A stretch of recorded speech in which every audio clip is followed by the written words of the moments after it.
I'm Dr. Sapna Katiyar, professor in ECE department at ABES Institute of Technology, Ghaziabad. This is lecture number 8 of electronic devices. You must be very much aware with the subject now because you have already discussed about 7 previous lectures. The subject code for this is KEC 301, and as you know that this subject is being introduced for the students of second year. Today's topic is charge carriers in semiconductors. So, you are studying much about the semiconductors, its classification, various types of classifications till now. So, let us discuss about the charge carriers in semiconductors in today's lecture. So, what you are going to study over here? You are going to study about electrons and holes, effective mass, intrinsic material, extrinsic material, and electrons and holes in quantum well.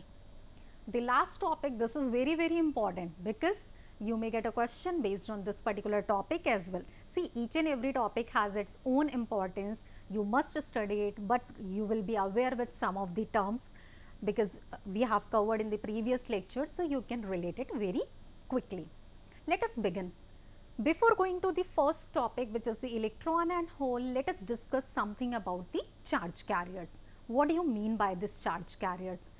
These points are like we have discussed number of times, but let me review this once, recap this one. In a metal, atoms are embedded into a sea, and here atoms move into a group under the influence of the electric field. And in case of semiconductor at 0 Kelvin, all these states in the valence band, these are completely filled, but the conduction band is empty. It means at 0 Kelvin semiconductor behaves as insulator. But if you increase the temperature, which is greater than 0 Kelvin, even at room temperature you can observe that valence band is completely filled, but some of the electrons get thermally excited and they can move from the valence band to the conduction band and they can take part into the conduction process. So, this is in this particular case you can say that semiconductors behaves as poor conductor. But introduction of the impurities has a very important effect on the availability of charge carriers. You have studied that what is doping? Doping is the process of adding impurity to the pure semiconductor. So, if you are varying the quantity of the impurity, accordingly the charge carriers will vary. That is why this point says that impurities has an important effect on the availability of charge carriers. Therefore, there is a considerable flexibility in controlling the electrical properties of the semiconductor.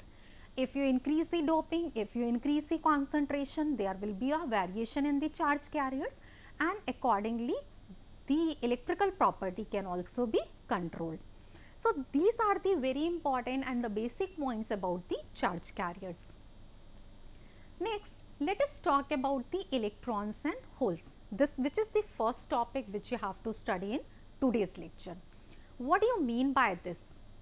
See, if conduction band electron and valence band holes are created by thermal excitation, it means what you are saying, this is the electron hole pair, EHP. They are called electron hole pair. After excitation, the conduction band and electron is surrounded by a large number of unoccupied energy states. Obviously, see, if you are talking about a pure semiconductor and certain impurities have been added into that pure semiconductor and extrinsic material is being formed. So, the concentration or the number of atoms for that particular semiconductors will be very high in comparison to the impurities. That is why I have listed over here one figure. The equilibrium concentration of electron hole pair at room temperature, this is 10 raised to the power 10, but silicon atoms density is 5 into 10 raised to the power 22, which is relatively very high. So, you can assume that after excitation the electron which is reaching to the conduction band is surrounded by a number of like states. Current transport, this is a very important phenomena and you have to study about this. So, current transport in valence band can also be accounted by keeping a track for the hole's behavior, for hole's nature. And for every electron which is moving, there is an equal and opposite electron motion somewhere else in the band. So, if there is an electron moving, so there must be some other electron which must be moving in that particular band in opposite direction. So, this is how you can explain and you can understand its behavior. Moving ahead, if we apply an electric field, the net current is 0 because for every electron j, if this is moving with velocity Vj, there is a corresponding electron j dash moving with a velocity minus Vj. See, current density can be expressed as, if we are writing for a unit volume, current density can be written as what? Charge on the electron is minus q. If we say that there are total n electrons, I varies from 1 to n, velocity with which the electron is moving minus of Vi, and at net current will be 0 if we apply the electric field. But if we say that jth electron is missing, what will happen? Now, this term for current density will be minus q summation I for all values of n minus of Vi. If jth electron is missing, that will be subtracted from here, means minus q V of j, and this first term will be 0. So, from here you can write j is what? Minus minus plus q Vj. This is how you can write it down. Now, let us understand the mechanism of current conduction by electrons and holes.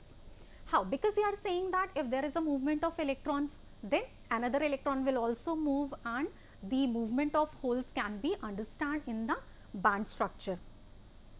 Let me draw two bands.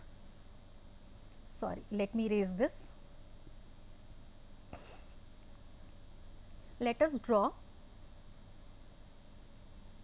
This is valence band, and if this is the conduction band. What will happen when an electron moves from this point to the conduction band? Electron will reach over here. Here a vacancy is being created. Let us say this is point A. Electron is moving to this particular point x.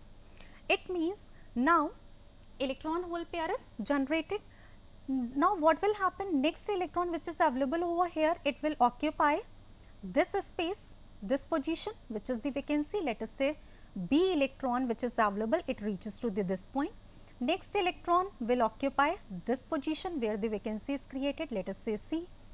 Next will move to this position, let us say D. Next electron will occupy this position, let us say E. So, here you can observe that electrons are moving from a path E, D, C, B, A, X, while if you observe the movement of holes, holes are moving what? First a hole is created at A, then at B, then C, then D, means A, B, C, D, E. This is how you can observe the charge carriers movement, whether you are talking about the electrons or you are talking about the holes. And how to calculate the current density, I have explained you with the help of these expressions. Next topic is the effective mass. Till now you have studied about a term rest mass. When the electron is moving in a vacuum, it is having a rest mass which is denoted as m0. But what will happen in case of crystal? Electron is not a single identity. Here electron in a crystal is not free. In fact, here it interacts with the periodic potential of the lattice. What will happen over here? Since it interacts with the periodic potential of the lattice, there will be certain variations, and their wave particle motion is not the same for electron in the free space. Wave particle motion for an electron when it is moving in a free space, it would be different, and when electron is moving in within a lattice itself, within a crystal itself, then it must be different. It means now the term of effective mass, this comes into the picture, and you must remember it whenever you are talking about a crystal structure or the electron in a crystal. You must always consider the term effective mass, while in free space rest mass is being considered and rest mass is denoted by m naught. So, this is also an important point. You must remember what is rest mass and what is effective mass. Now, EK relationship for a free electron and their relation to the electron mass. How to relate it and how to understand this? First, let us write electron momentum. What is electron momentum? It is written by P. P is what? M into V. This is equal to h cut into K. We have already discussed in the previous lectures as well. So, you must be knowing how the energy can be written. Energy is nothing but this is mv square upon 2.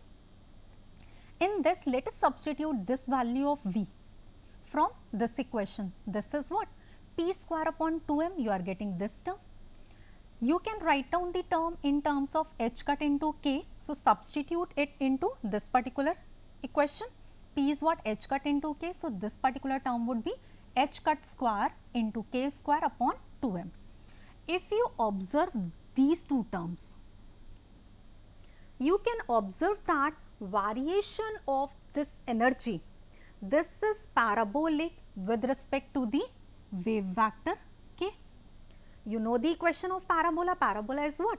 Mathematically, you can represent it as y is equal to some constant into x square. Here you can see this term is constant. So, you can say energy is parabolic with respect to the wave vector. Now, let us take the second order derivative for this. Second order derivative. So, you can write d2e upon dk2. This is what? This term would be h cut square upon m. So, from here you can write down m will be what? M will be h cut square upon d2e upon dk2. This is how you can calculate the effective mass as well, and you can relate with the energy wave vector also. See, effective mass of an electron in a band with a given EK relationship, this I have shown you, and you must see, you are aware that energy wave vector plot, this is parabolic in nature, and here this shape of parabola, curvature of parabola, this is actually related with the electron effective mass. This is very important, how this shape is being identified. So, if you are going to write at k it is equal to 0 from EK relationship, which is near the minimum, this is a parabolic shape. I have told you the number of times how it varies and how to represent it. So, now energy, this is being represented as what? E you have already calculated, which is h cut square upon 2m into k square, and Eg, this is the band gap which is being included over here. So, this is how you can represent at the value or the expression at k it is equal to 0. Here you can see, as you are aware that for conduction band, this is a minima, this is the parabolic shape. For the valence band, you have to consider the point maxima, it is inverted parabola. So, for conduction band, the value of the second order derivative d2e upon dk2, it must be greater than 0, and the effective mass will also be positive, while for this its value must be negative and effective mass will also be negative. So you can remember this point that the electron which is at the top of the valence band maxima, its second order derivative will be negative, means it is with the negative charge and negative mass this electron will be moving. So this is about the effective mass. Next is the intrinsic material. What is intrinsic material? See, from this term you are aware intrinsic. Intrinsic is what? You have studied about the intrinsic semiconductors, which are the pure semiconductors, and in case of intrinsic semiconductors the number of electrons is same as the number of holes. So here you can see this particular diagram, you can see silicon atoms are like available over here, and all the atoms are like framed with a covalent bond.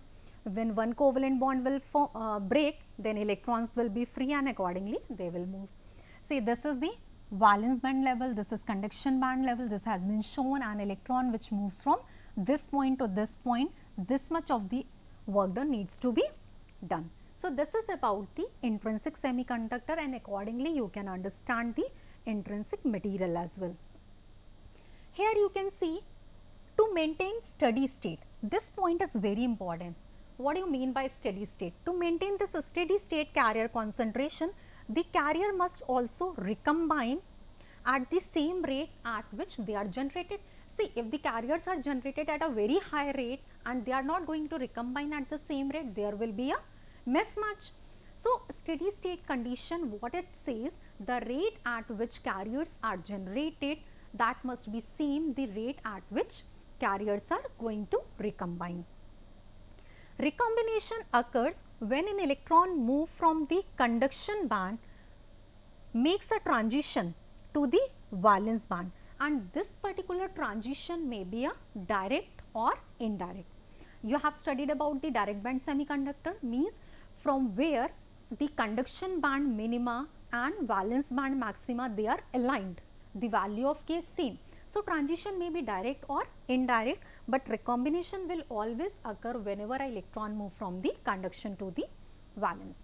Here you can see Ri is equal to Gi. What is Ri? Ri is the recombination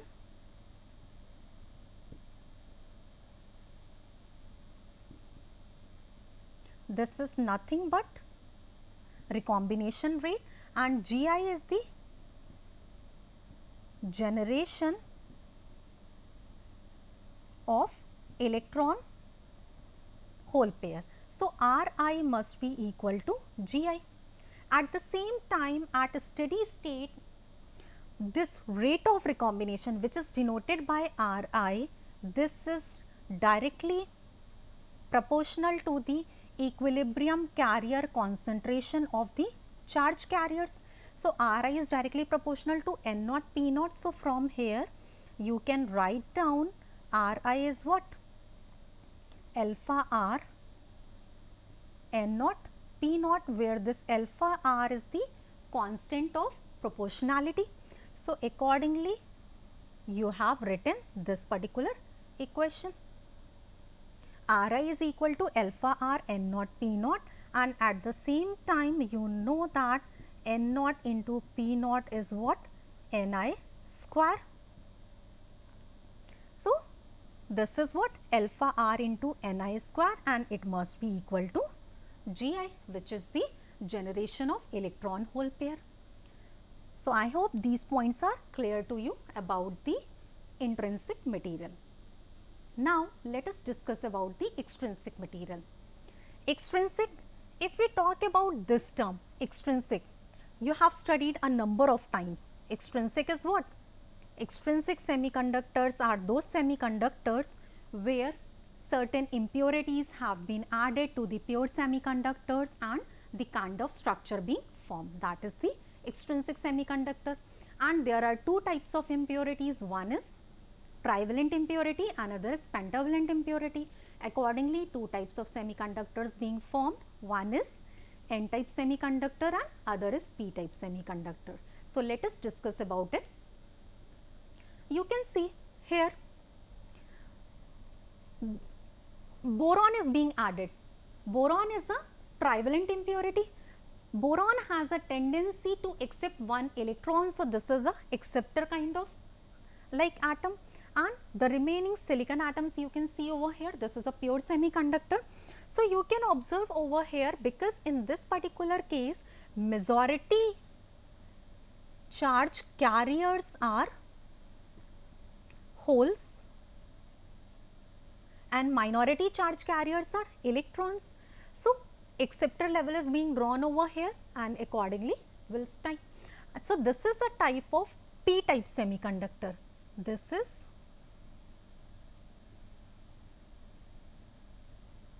p type. Next is, here you can see pentavalent impurity is being added, phosphorus you can see over here, and a pentavalent impurity have a tendency to donate one electron. So this is a kind of donor atom. In this particular case you can see majority charge carriers are electrons.